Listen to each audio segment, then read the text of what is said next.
The Quran does not say, and the man can beat his wife, just like that.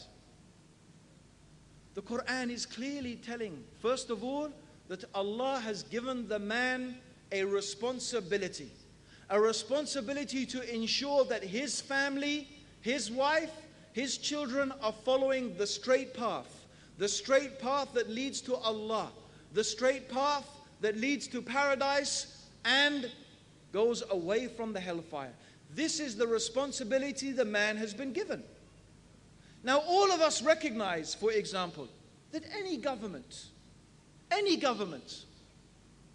has the responsibility to care for its citizens. Is that true or not? Yes? And does not every government have the responsibility to prevent criminal action? Yes or no?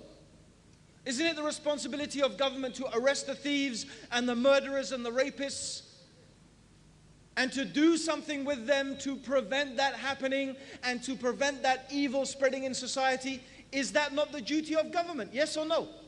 And don't we all recognize that governments are allowed to use some type of force in order to arrest such people and to prevent them from their harm? Yes or no? Is there one place on the face of this earth, except maybe some little island somewhere there's only 10 people, and they're all related maybe, where you don't have a police force who has to arrest people, who prevents riots, who prevents evil? Is this true or not? You have every country, every place in the world, this exists. Yes or no? Yes. So we recognize that those in authority have the right to use force if they have to prevent some evil taking place.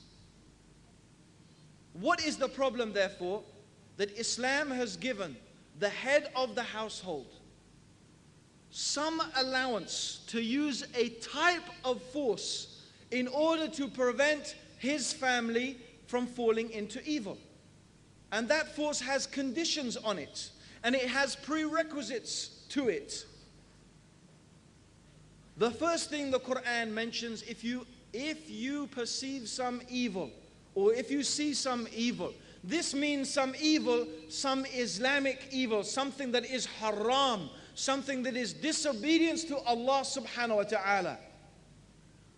And Allah also mentions in these same ayat that the believing women, they are obedient to their husbands and they guard in their husband's absence their chastity.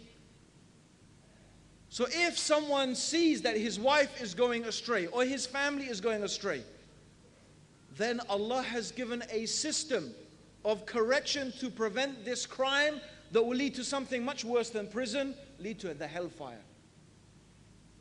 First, Allah said to the man to admonish the wife. First, you tell her, like you would tell anyone, giving them dawah, with maw'idah, with a nice exhortation. وَجَدِلْهُمْ بِالَّتِي هِيَ أَحْسَنُ, and explain to them in the nicest way. بِالْحِكْمَةِ, with wisdom.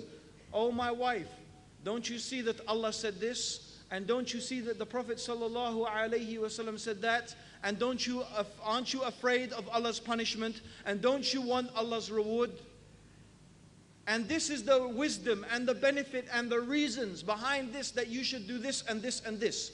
So this is the first stage of advising his wife, of exhorting her, of teaching her, of reminding her. If this does not work, then he can take another step. And another step is that he turns his back on her in the bedroom. He turns his back on her because it is something the wife loves from the husband, that he is affectionate towards her, even in the physical sense. It's something that the woman loves from her husband. Actually, if the husband is already like a cold fish to his wife, and only, hardly ever hugs her or kisses her, and, they don't even hardly look at each other except, once a month or something like that, then I don't suppose that him turning his back on her is going to have much effect, But this is not how the relationship between the husband and the wife should be in Islam. We are garments one for the other. The Prophet ﷺ used to play with his wives. He used to joke with them. They used to race with each other. They used to take showers. Used to take ghusl together, and him and Aisha would fight to take the water from the bucket. This is Islam. This is how the affection should be between the husband and the wife. The best of you are those who are best to their wives. And I, the Prophet ﷺ said, am the best to their wives.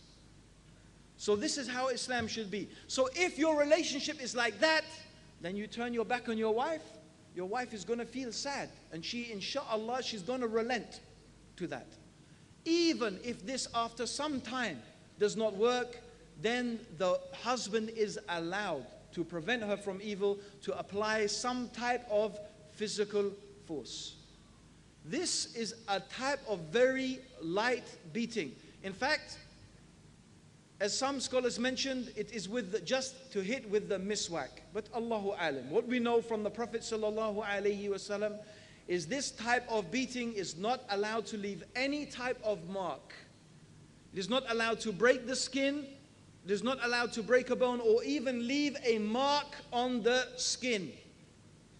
A beating that is that severe is forbidden, and this is a type of assault, and it's haram and a crime in Islam to treat your wife like that. But a type of physical reprimand in order to bring her to goodness is allowed. This is not an excuse for a man to beat his wife. It's not allowed. Just for any reason, because you're angry, you're upset because, oh, the dinner's not ready. What is this? This is not the way. This is not Islam at all. In fact, the Prophet ﷺ hated that people should beat their wives. He did not like that people should beat their wives. In fact, he said, the best of you are not those who beat their wives.